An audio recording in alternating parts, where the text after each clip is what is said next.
되겠네요. 네. 제가 앞으로 궁금했던 거 먼저 여쭤보고요. 객석으로 끝낼 때는 이렇게 질문하시고 또 소감 얘기하실 수 있는 기회를 드리도록 하겠습니다. 그때 가감 없는 질문으로 이분들에게 같이 대화를 청해 주셨으면 좋겠습니다. 네, 그 옆에 계신 팀은 마지막에 보셨던 내가 필요하면 전화의 팀이잖아요. 근데 저는 사실 이 영화에서 가장 저도 모르게 영화를 보면서 공감을 했던 이야기가 뭐냐고 물어본다면 제가 여자라 그런지 모르겠지만 이 작품이라고 할 수 있을 것 같아요. 근데 저는 영화가 되게 특이하다고 생각했던 게 아마 이런 친구 관계들은 다들 어느 정도는 경험에 있으실 거라고 생각하거든요. 세월을 지나면서 약간 다른 입장에 있는 친구지만 옛날 기억들이 이렇게 그 정으로 다 이렇게 굳어진 관계 같은 거. 그래서 사실 그 중요 사건은 두 여성이 오랜만에 만나서 복작복작한 그런 여러 사건 중에서도 서로의 감정이나 이런 것들을 확인하게 되는 이야기인데, 그러면 보통 영화가 끝날 때 그 둘이 그 이후에 어떤 감정 상태를 갖게 되는지를 보여주면서 끝나는데, 이 영화 되게 특이한 게 우리 주인공인 네 그렇죠. 네.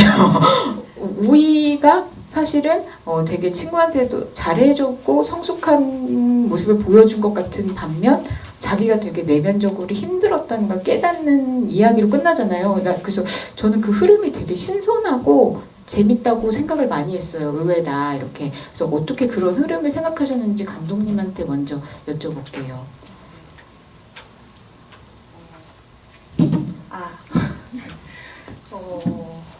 어떻게 생각해? 일단 우위라는 약간 고립되어 있는 인물한테 그 영신이라는 되게 활기 넘치는 생명력 넘치는 친구가 와서 약간 돌을 던지듯이 파문을 이뤄내는 이야기로 생각했거든요. 그 파문이 일면 안에 있는 게 물 안에 뭐가 있는지 보이잖아요. 그렇죠. 물 위에 이렇게 흙탕물들이 이렇게 걷어지면서. 그래서 그 안에 있는 자기 마음을 좀 들여다볼 수 있는 뭐 그런 이야기로 풀어가고 싶다고 생각했는데 어떡하죠? 제가 오늘 너무 오래 걸려서 여기에 왔나 말이 잘 오시는 길에 어디 버스에 약간 좀 멀미를 좀 하고 마인드를 두고 오셨나 보다. 질문이 그래서 근데 저는 그 흐름이 되게 결국 그 우이한테로 가는 그 이야기가 되게 신기하다고 생각했거든요. 그래서 감독님이 그 이야기의 흐름을 처음에 어떻게 떠올리셨는지가 좀 궁금했어요. 이 이야기를 어떻게 생각하고 쓰셨는지.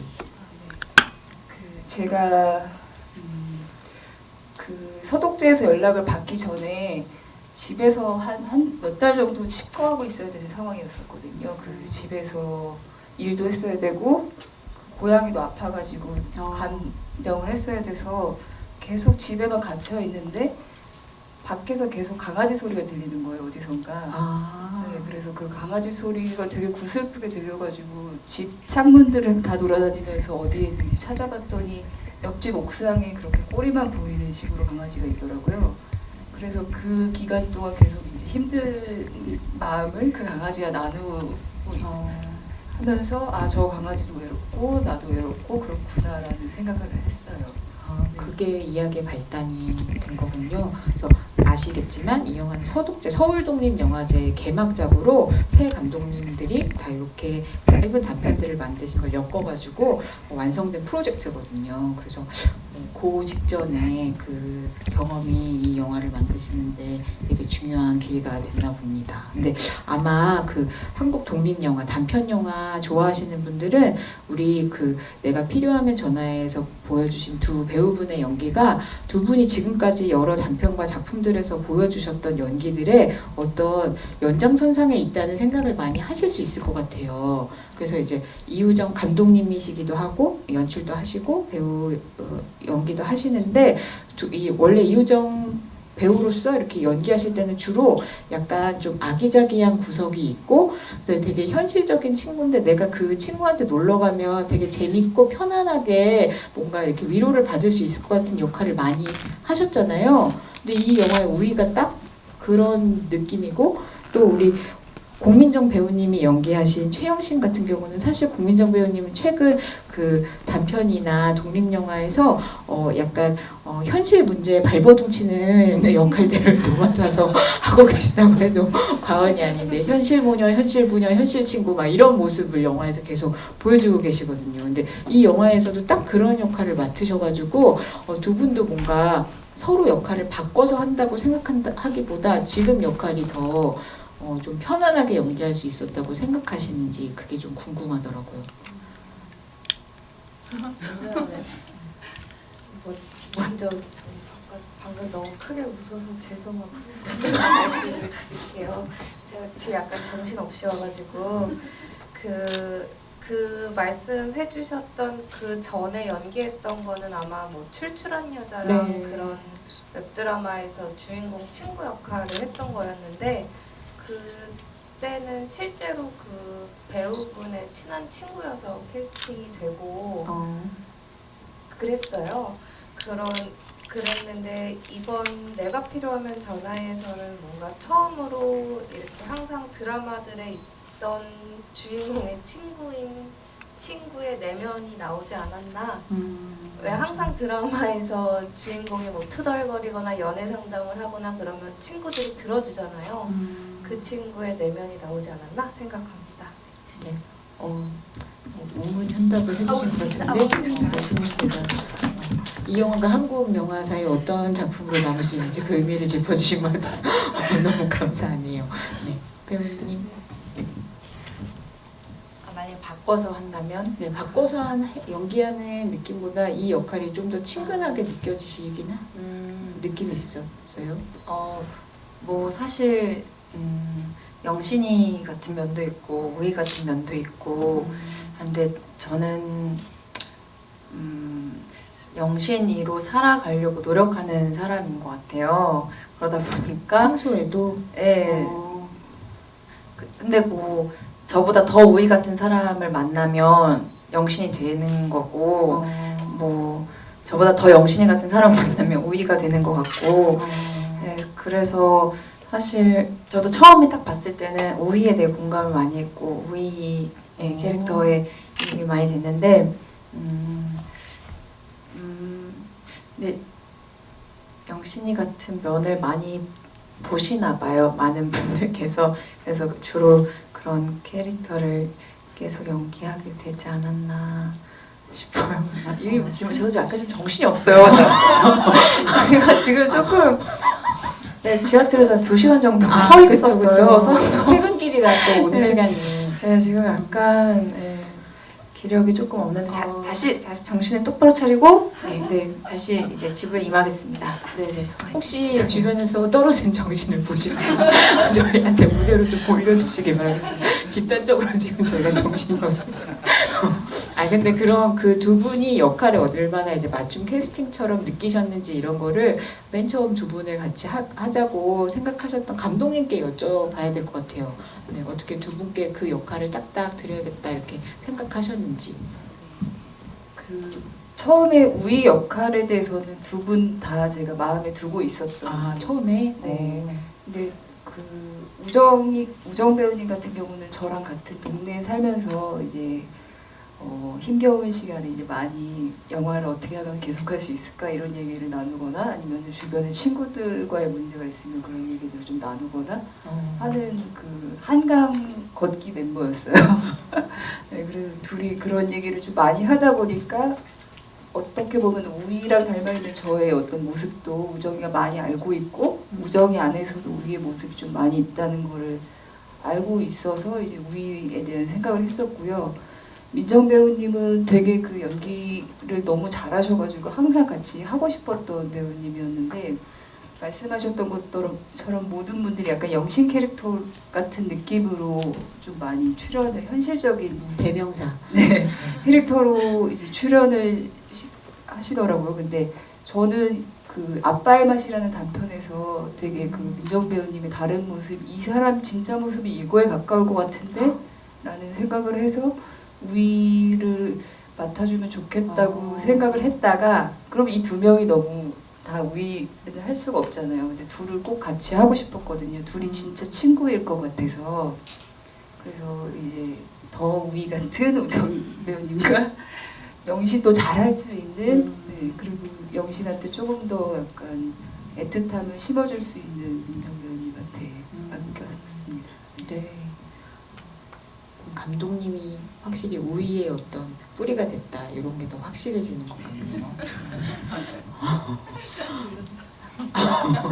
네. 아 근데 그러면 이 내가 필요하면 전화해서 이 두 사람의 관계가 장면 장면마다 되게 여러 가지 감정으로 변하는 게 우리가 느껴지는 것처럼 저는 근데 돌아오는 길에서도 사실 그 가족 사이에 한 사람이 다른 가족 구성원들한테 어떤 감정을 각각 가지고 있고 어떤 애틋함과 불만을 가지고 있는지도 되게 보면서 느끼는 재미가 있잖아요. 그래서 아들 역할로 보셨을 때 아버지, 어머니 그리고 누나한테 갖는 감정이 다 달랐을 것 같아요.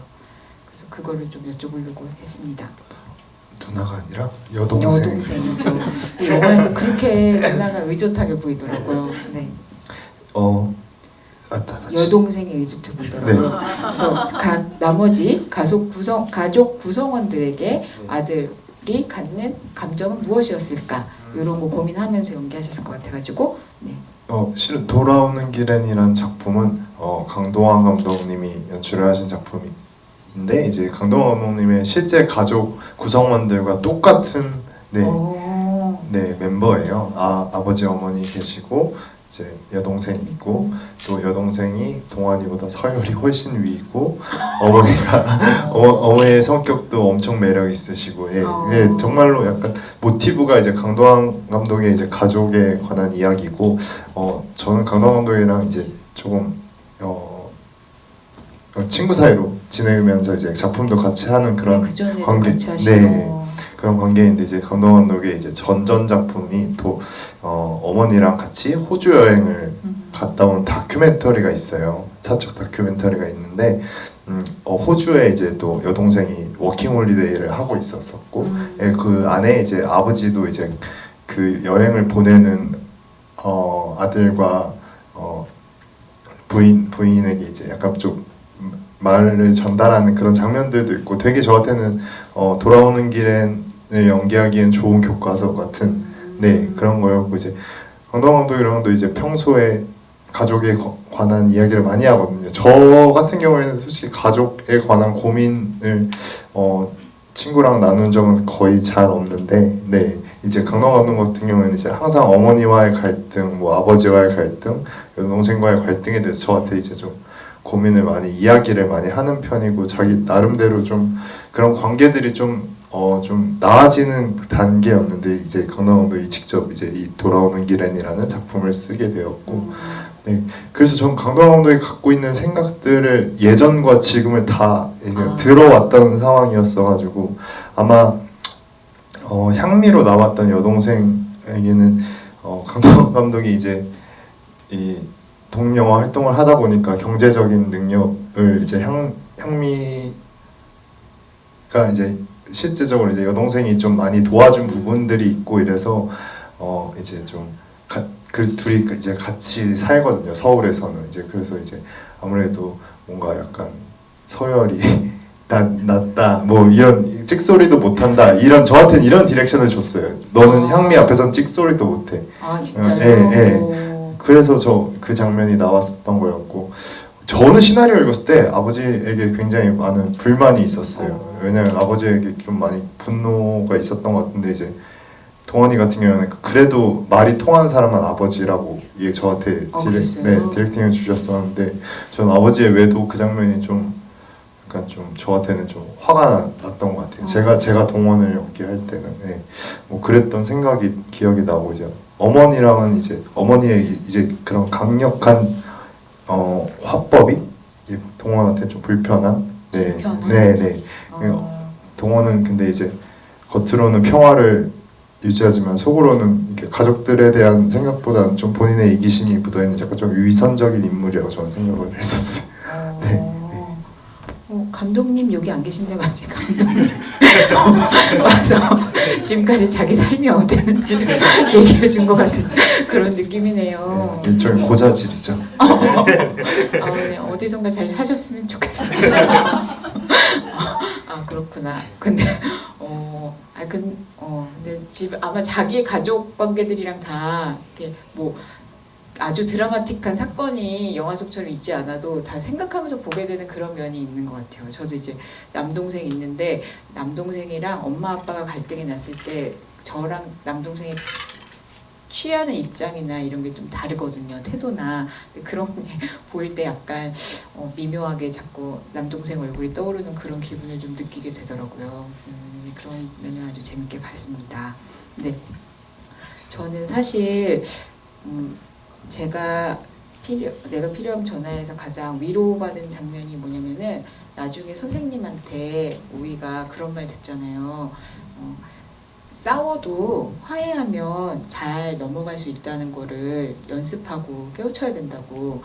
그거를 나한테 얘기해주는 저한테 바로 그 스크린에서 객석에 나한테 그래야 된다고 얘기하는 기분이어서 약간 좀 신기했어요. 근데 아마 여러분들도 많이 그렇게 느끼시지 않을까 싶은데 그 관계를 어떻게 갈등을 이겨나가고 또 이어가는가 이런 게 아무리 나이를 먹는다고 해서 쉬운 일이 아니고 오히려 그거를 되게 자기식으로 피하고 넘어가는 거에 익숙해지는 것 같아요. 나이 먹을수록. 근데 그거를 이렇게 딱 짚어서 얘기해 주는 거라서 막 여러 친구들도 생각하고 요단강 건너면서 떠나보낸 관계들도 생각하고 막 이랬거든요. 근데 아마 그런 영화 찍으면서 그런 생각들 좀 많이 하셨을 것 같아요. 이 영화가 어떻게 보면 우리들한테 딱 얘기해 줄 수 있는 게 친구들이나 인간관계에서 그런 순간들을 맞이할 때 어떻게 해야 되나 이런 생각 많이 하게 하는데 그런 얘기들 하셨는지 고민들 하셨는지 좀 여쭤보고 싶어요. 영화 그 대사 왜 되게 중요한 대사인 것 같거든요. 주제적으로. 네, 그 우위가 완전히 고립되어 있는 상태에서 이제 그 영신과의 갈등이 있고 그 다음에 이제 항상 그렇게 얘기하잖아요. 관계가 끝일 수 있다고. 네. 근데 저도 실제로 그렇게 사람들 사이에서 페이드아웃 되듯이 서서 이렇게 네, 퇴장해 준 적이 많거든요. 근데 그게 제가 어떻게 보면은 그 갈등을 제대로 풀지 못하고 싸움을 계속 회피하고 이러면서 계속 저 혼자 질의 그 문제를 직시하지 않았던 약한 모습이었던 것 같더라고요. 그래서 우이가 처음으로 용기를 낼 수 있다면 지금 자기한테 자기 찾아와준 그 헤매는 존재의 영신을 한테 그 말을 걸 수 있는 용기를 낼 수 있기를 바랬던 것 같아요. 네. 두 분 그런 영화 찍으면서 비슷한 생각하셨어요? 네, 저도 저 영화를 찍기 전에 저라는 사람은 뭐 친구 관계에서 화를 내지 않고 조용히 사라지는 그런 사람이고 가령 시나리오에서도 영신이가 그렇게 가고 나면 절대 영신이한테 다시 먼저 전화를 안 하는 성격이에요. 저는 그런 사람이었는데 이 영화가 이렇게 완성된 걸 보고 나서 우이가 그 전에 자기가 이렇게 단단하게 세워놨던 뭐 자기의 주관이라고 하나요? 아니면 뭐 인간관계 방식 그거에 다른 방식으로 해보는 게 너무 좋아서요. 요번에 다시 보고 되게 감동을 받았거든요. 그래서 저도 이제는 그렇게 해보려고 하고 있습니다. 네, 응원하겠습니다. 네, 저도 이 영화가 저 나름의 또 성장이 된 영화이기도 한데 저도 사실 그런 관계에 있어서 되게 어려워하는 사람이고 저도 그냥 슬며시 사라지는 그냥 마음적으로 그냥 스위치가 꺼지는 그런 사람이에요. 겉으로는 표현을 많이 안 해도 그리고 제 감정에 대해서 표현도 잘 못하고 화가 나면 화가 난다 뭐 너한테 감정이 상하면 상했다 이런 거를 잘 못하는 타입이었는데 이 영화를 찍고 나서 제가 우이처럼 뭔가 변화가 생기긴 생겼어요. 진짜요? 네, 하고 나서 처음으로 어떤 친구한테 감정이 되게 상했는데 나는 오늘 너가 이래 해서 마음이 너무 안 좋았어 하고 이렇게 말하고 저 스스로 조금씩 변화하려고 노력을 최근에 하게 됐어요. 우와. 네, 좀 표현 같은 것도 많이 하려고 하고 그렇게 해버리니까 마음이 좋아요. 네, 되게 편했어요. 그 친구도 너무 고맙다고 얘기를 해줘서 만약에 그러니까 그런 거 있잖아. 내가 이렇게 말했는데 이 사람이 혹시 맞아. 더 오히려 화를 내거나 약간 반감되는 어. 좀 말을 하거나 하면 어떡하나 했는데 오히려 너가 이런 얘기를 해줘서 너무너무 고마워. 난 모르고 있었어. 너무너무 고맙다 해서 저도 너무 마음이 좋아지고 그런 좋은 영화가 있답니다. 네. 여러분에게도 어떤 변화와 성장의 계기가 되기를 바랍니다. 그래서 네, 저도 약간 다시 그런 마음을 먹는 계기가 된 것 같습니다. 그래서 사실 그런 지점을 짚어주는 게 쉬운 일은 아니라고 생각하거든요. 되게 누구나 느끼는 거지만 너무 사소하고 매일매일 느끼는 감정이라서 영화적인 소재라고 생각하지 않을 수도 있는데 오히려 그런 걸 짚어주는 영화에서 위로를 만날 수 있다는 걸 제가 다시 경험할 수 있었던 작품이었던 것 같아요. 네. 그래서 여러분도 그런 거 느끼셨을 거라고 생각하고요. 그러면 제가 지금부터는 여러분이 영화 어떻게 보셨는지 질문하고 싶으신 거 있으시면 어떤 거 물어보실지 객석으로 마이크를 전해드리도록 하겠습니다. 질문 있으세요? 좋습니다. 네. 머리 붓게. 네, 그 영화 진짜 그저 웃음이 나죠. 영화 너무 공감 가면서 재밌게 잘 봤는데 제가 그 마지막에 영화 이름이 갑자기 기억이 안 나. 제목? 영화 네, 제목? 내가 네. 필요하면 전해. 네. 그거 진짜 공감하면서 봤는데 제 신기했던 게 그 상담소가 원래는 좀 삭막하게 돼 있는데 거기 극 중에서 강아지가 나와서 그런지 막 고양이 막 이런 거 다 있고 그렇게 상담소를 생각하신 이유가 궁금해가지고 저희가 그 상담소를 찾으려고 여기저기 좀 알아봤는데 그 상담소가 좀 특이한 상담소였어요. 그래서 그곳이 실제 공간이거든요. 그래서 방 하나는 되게 플랫하고 심심한 방이 하나 있고 그리고 선택지처럼 되게 복잡하게 피규어로 둘러싸여 있고 고양이 물품이 많은 그 방이 있어서 마침 저희 영화에 나오는 그 얘기가 헤매는 존재들이 찾아오는데 그중에 고양이도 있고 강아지도 있고 이렇다고 하잖아요. 그래서 거기 고양이도 있더라고요. 그래서 고양이도 출연시키고 할 겸 그 방에서 해봤습니다. 그리고 피규어도 잔뜩 있는 게 마치 여기서 찍으라는 게시 같기도 하고 어떻게 보면 약간 점집 같기도 하잖아요. 실제로 그 공간, 그 심리상담소에서 타로로 심리를 보시더라고요. 마침 이런 어떤 여러 가지 재미있는 효과들을 줄 수 있겠다 싶어가지고 그 공간으로 했습니다. 혹시 찾아가고 싶으시면 어느 곳인지 소개를 부탁드리겠습니다. 네. 소개해 주세요. 연남동 유어마인드. 네, 또 얘기해 주실 분? 네, 질문 아니고 영화 보신 소감을 얘기해 주셔도 좋습니다. 네. 약간 쑥스럽긴 한데 이게 날이면 날마다 오는 그런 기회가 아니에요, 여러분. 네.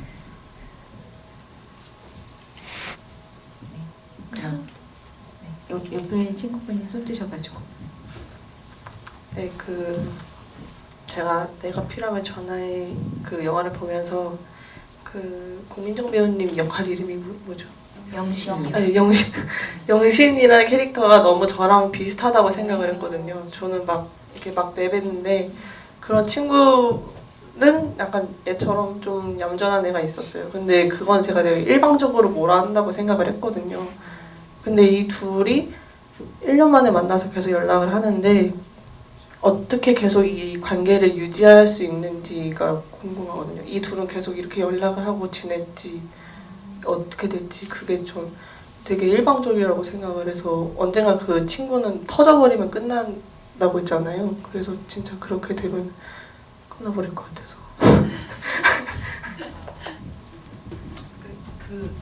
어떻게 연락을 유지하고 있는지 관계를 유지하고 있는지 유지가 되는지가 어떻게 어떻게 유지되는지. 감독님이 생각하시기에 둘의 앞으로의 관계가 어떻게 될 것 같으신지 이런 건가요? 네.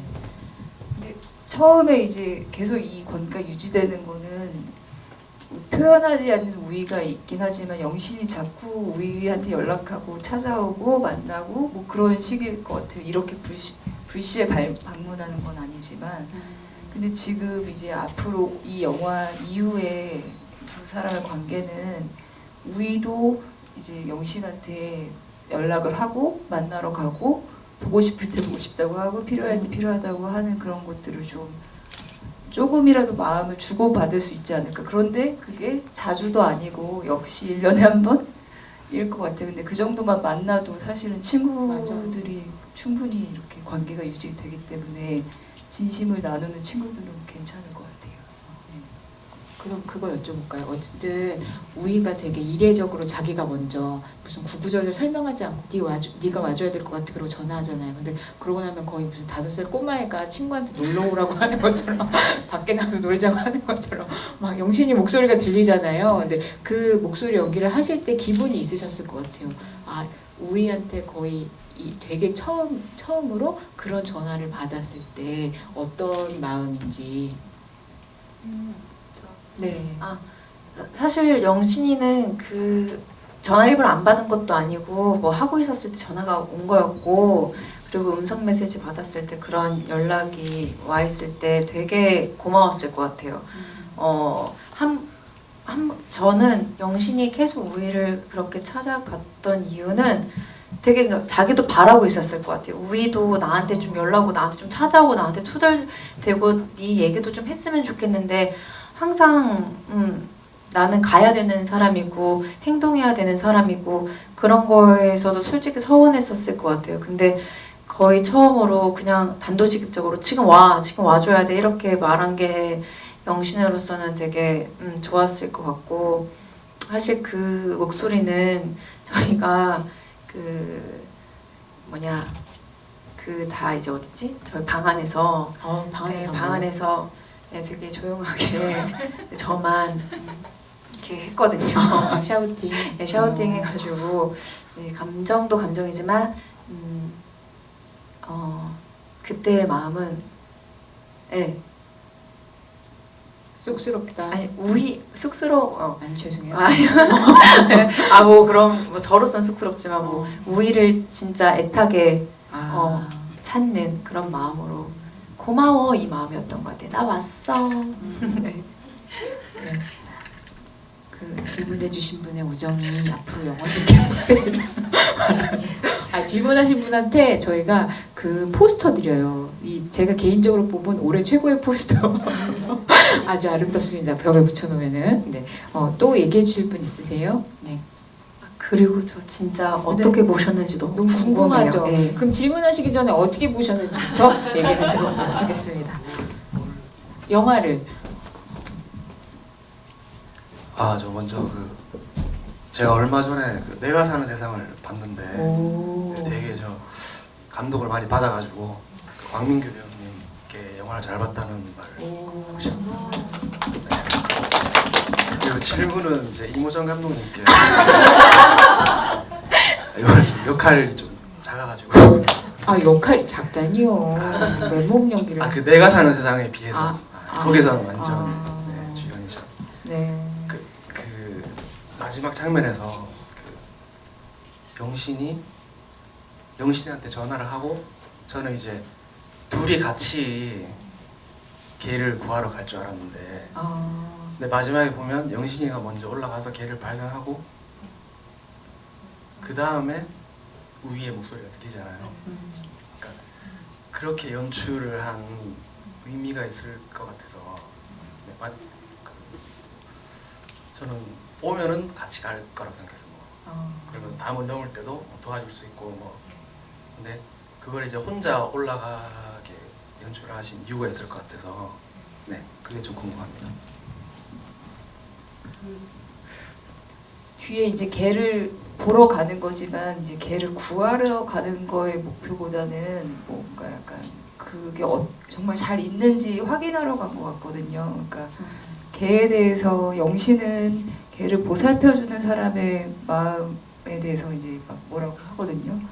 그렇게 왜 개를 그렇게 방치하냐고 하고 우이는 그 개를 자기라고 생각하는 것 같아요. 맴맴 빙빙 도는 개라고.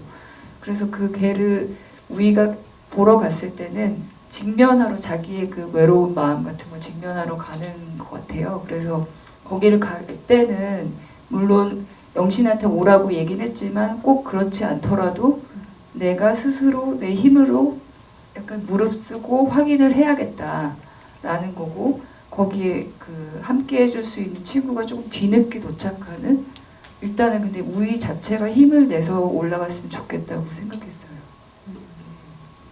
네, 중요한 포인트를 짚어주시는 것 같아가지고 감사합니다. 그럼 제가 내가 사는 세상에서 명령기 보여주신 광민규 배우님께 돌아오는 길에 대해서 여쭤볼게요. 네. 근데 어쨌든 영화 제목이 돌아오는 길이잖아요. 그래서 처음에 가족들이 갈 때 모습이랑 차 안에서 다 같이 이제 그 하룻밤에 대혼란을 겪고 이제 돌아오는 길의 모습이 앞뒤를 차지하고 그 두 순간에 가족들이 뭐가 다르게 느껴졌을까, 기분이 뭐가 달라졌을까 이런 생각을 하실 수밖에 없는 제목인 것 같아요. 영화의 구성도 그렇고 그래서 그걸 어떻게 생각하고 연기하셨는지 감독님이랑 얘기하셨는지 이런 게 궁금하네요. 동원의 입장으로 저도 네. 왜냐면 감독님 감독님 대변하실 수 있을 것 네, 같은데. 대변할 수 있긴 있는데 이제 네. 좀 더 디테일하려면 동원의 입장에 생각을 했을 때는 본인의 음악을 가족들한테 인정을 받고 싶은 욕구가 있었어요. 네, 그 일부러 가족들 차 안에서 좀 내 음악을 좀 틀어놓는 이유도 그렇고 왜냐면 부모님은 저의 음악에 대해서 한 번도 이렇게 뭐 응원이나 아니면 관심 같은 게 없어서 그거에 대한 약간 좀 결핍이 있었던 것 같아요. 예, 가족들한테 그거를 바라는. 네, 그리고 또 그 자리는 이제 어머니와 아버지의 갈등이, 그러니까 전사로 우리가 팀이랑 얘기를 했었던 거는 이제 어머니와 아버지의 갈등이 있기 때문에 이 아들 딸들이 구체적으로는 향미가 오빠 자리 한번 만들어봐 이렇게 해서 동원이가 이제 심부름 같이 이제 캠핑장을 알아본 약간 그런 전사가 좀 있었었거든요. 네, 이제 그렇게 해서 캠핑장을 가게 된 거였고 아니나 다를까 캠핑은 정말 엉망이 되었고 또 그 차라는 공간 안에서 또 잠을 자게 되고 다음 돌아가는 길엔 이제 동원도 자기 음악을 살짝 줄이거든요. 네, 분위기도 있고 내 가족 다 아무 말이 없고 그냥 강동원 감독이 좀 제일 중점적으로 연출을 하고 싶었던 부분은 이제 어머니가 창문을 내리고 이제 바깥에서 좀 쳐다보면서 그동안 본인이 가지셨던 생각과는 그렇게 많이 달라지진 않았겠지만 조금 약간 좀 환기가 되고 약간 좀 그런 왜냐면 중요한 인물 그 펑크 가족이 나오잖아요. 예, 펑크맘이랑 이제 대화를 나누고 또 그런 일련의 사건들이 있고 나서 이제 돌아가는 길에 좀 어머니가 좀